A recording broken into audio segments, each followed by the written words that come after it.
One last difference with the internet that I want to talk about is that it lets people share things that would have been impossible to capture and share before. So take live streaming, for example. This allows families to be together for moments like birthdays. We've even had a few weddings.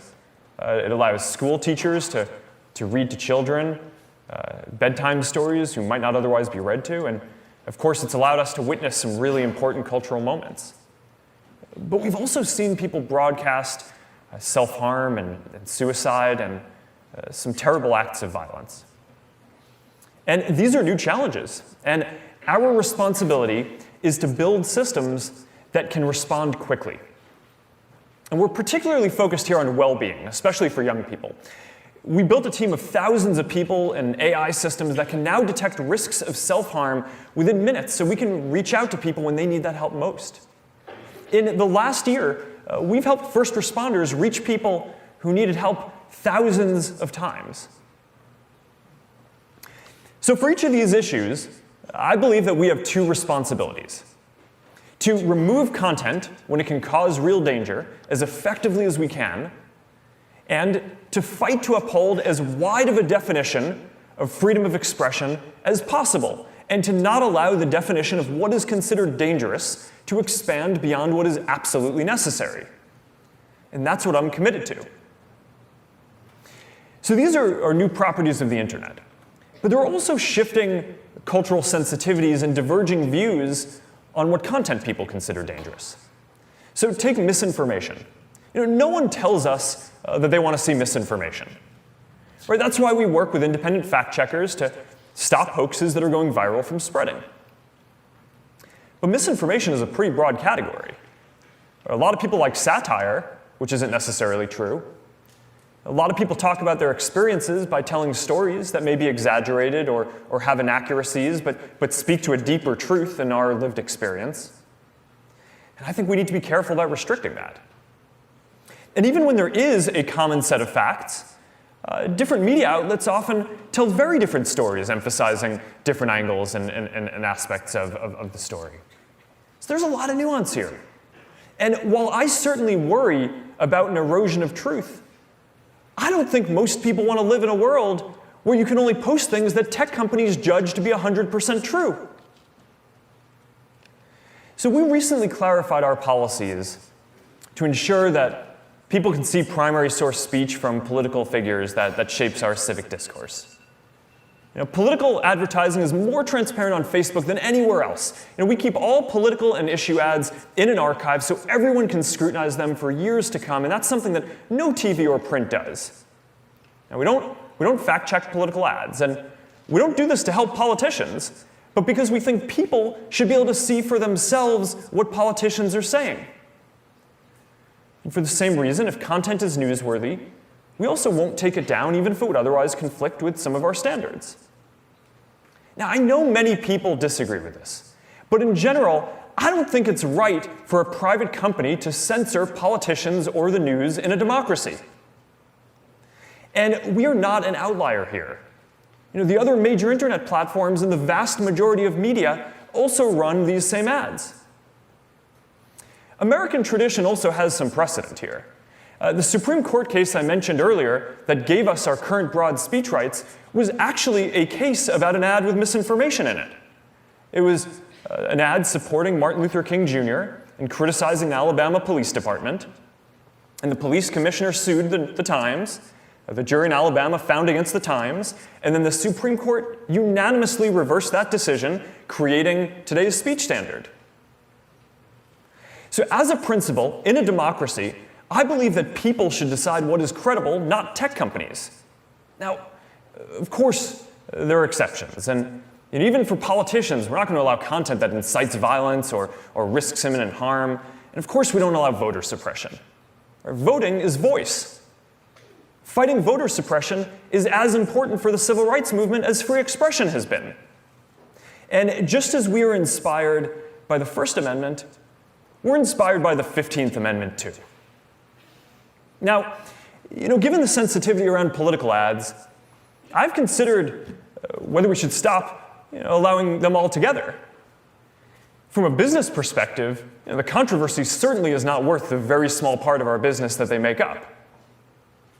But political ads can be an important part of voice, especially for local candidates and up-and-coming challengers and advocacy groups the media might not otherwise cover, so that way they can get their voice into the debate. Banning political ads favors incumbents and whoever the media chooses to cover. But practically, even if we wanted to ban political ads, it's not even clear where you draw the line. Right? There are many more ads about issues than there are directly about elections. Would we ban ads about healthcare or immigration or women's empowerment? And if you're not going to ban those, does it really make sense to give everyone else a voice in political debates except for the candidates themselves? So there are going to be issues any way you cut this. And I believe that when it's not absolutely clear what to do, that we should err on the side of greater expression. Or let's take hate speech, which we define as someone directly attacking a person or group based on a characteristic like race, gender, or religion. We take down content that could lead to real-world violence. And in countries at risk of conflict, or where there is a conflict, that includes anything that could lead to imminent violence or genocide. And we also know from history that dehumanizing people is often the first step towards inciting violence. So if you say, immigrants are vermin, or all Muslims are terrorists, that makes other people feel like they can escalate and attack that group without consequences. So we don't allow that. I take this really seriously. And we work really hard to get this off of our platform. American free speech tradition recognizes that some speech can have the effect of restricting others' right to speak. And while American law doesn't recognize hate speech as a category, it does prohibit racial harassment and sexual harassment. We still have a very strong culture of free speech, even while our laws clearly prohibit discrimination. But still, people have broad disagreements over what qualifies as hate and should be allowed. Some people think that our policies don't prohibit content that they think qualifies as hate, while others think that some of what we take down should be a protected form of expression.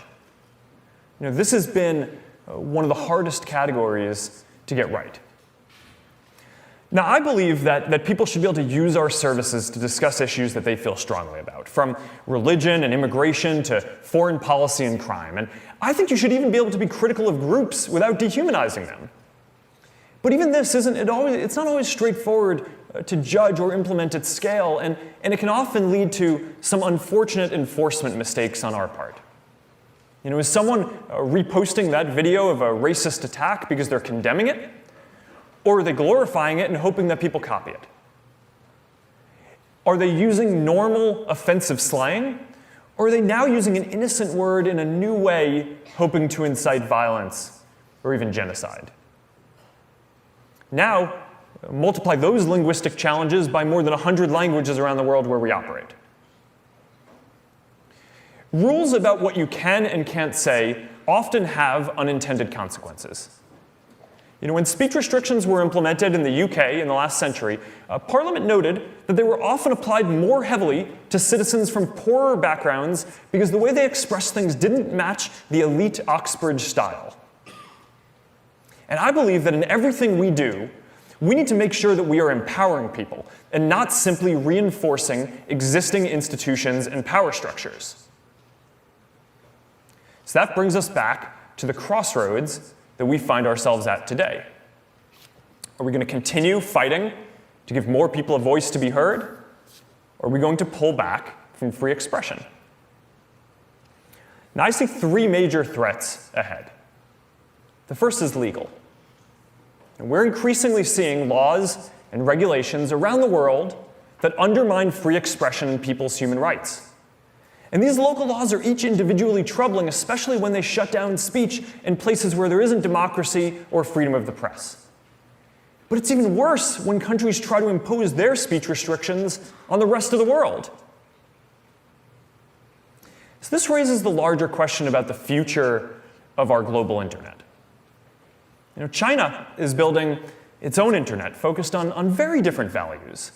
And it's now exporting their vision of the internet to other countries.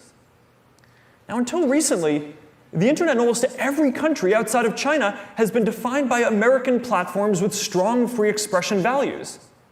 But there's no guarantee that these values will win out. A decade ago, almost all of the major internet platforms were American. Today, 6 of the top 10 are Chinese. And we're beginning to see this in social media too. While our services like WhatsApp are used by protesters and activists everywhere due to strong encryption and privacy protections, on TikTok, the Chinese app growing quickly around the world, mentions of these same protests are censored, even here in the US. Is that the internet that we want? So this is one of the reasons why we don't operate Facebook, Instagram, or our other services in China.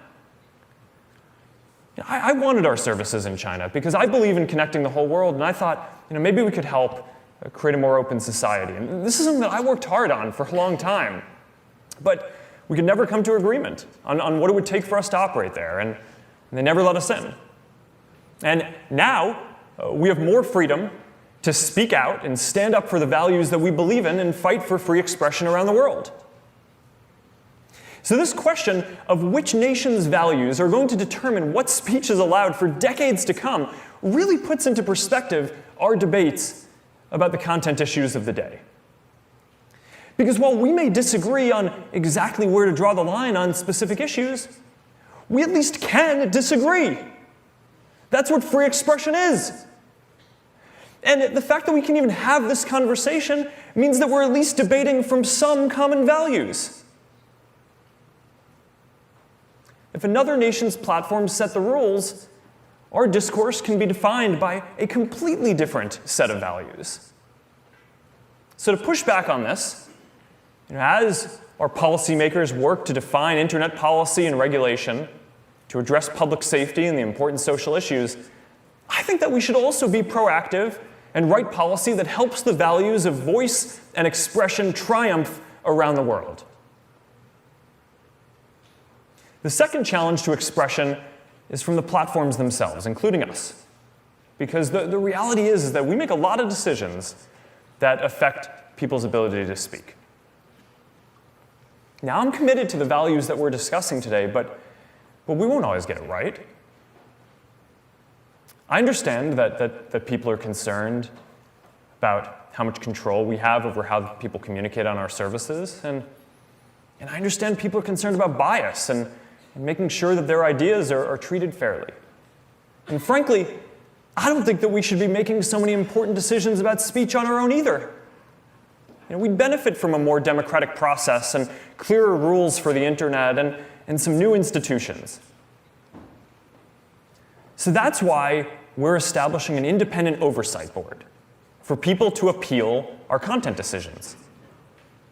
The board is going to have the power to make final binding decisions about whether content stays up or comes down across our services.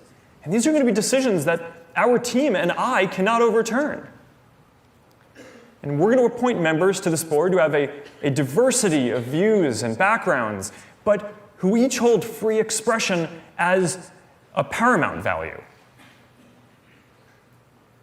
Now, building this institution is important to me personally, because I'm not always going to be here. And I want to ensure that these values of voice and free expression are enshrined deeply into how this company is governed. And the third challenge to expression is the hardest, because it actually comes from our culture itself. We are at a moment of particular tension here and around the world, and we are seeing the impulse to restrict speech and enforce new norms on what people can and cannot say. And increasingly, we're seeing people across the spectrum try to define more speech as dangerous because it may lead to political outcomes that they see as unacceptable. Some hold the view that since the stakes are now so high, they can no longer trust their fellow citizens with the power to communicate and to decide what to believe for themselves. I personally believe that this is more dangerous for democracy over the long term than almost any speech. Democracy depends on the idea that we hold each other's right to express ourselves and be heard above our desire to always get the outcomes that we want. You can't impose tolerance top-down. It has to come from people opening up, sharing experiences, and developing a shared story for our society that we all feel like we're a part of. That's how we make progress. So how do we turn the tide? Well, someone once told me that our founding fathers thought that free expression was like air. You don't miss it until it's gone. When people don't feel like they can express themselves, they lose faith in democracy and are more likely to support populist parties that prioritize specific policy outcomes over the health of our democratic and civic norms. I'm a little more optimistic. I don't think we need to lose our freedom of expression to realize how important it is. I think that people get it and understand and appreciate the voice that they have now. And at some fundamental level, I think that most people believe in their fellow people too. And as long as our governments respect people's right to express themselves, as long as our platforms live up to their responsibilities to support expression and prevent harm, and as long as we all commit to being open and making space for more perspectives, then I think we're going to make progress. It's going to take time, but I think that we're going to work through this moment. We overcame deep polarization after World War I and intense political violence in the 1960s. Progress isn't linear. Sometimes we have to take 2 steps forward and 1 step back. But if we can't agree to let each other talk about the issues, then we can't even take the first step. So even when it's hard, this is how we build a shared understanding. So yes, we have big disagreements, maybe more now than at any time in recent history. But part of this is because we're getting our issues out on the table, issues that for a long time weren't talked about enough.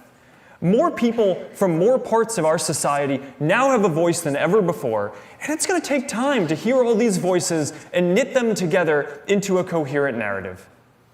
Sometimes we hope for a singular event to come along and resolve these conflicts, but that's never been how it works. We focus on the major institutions, our government, the large companies, but the bigger story has always been regular people using their voice to take billions of individual steps forward to make all of our lives and our communities better.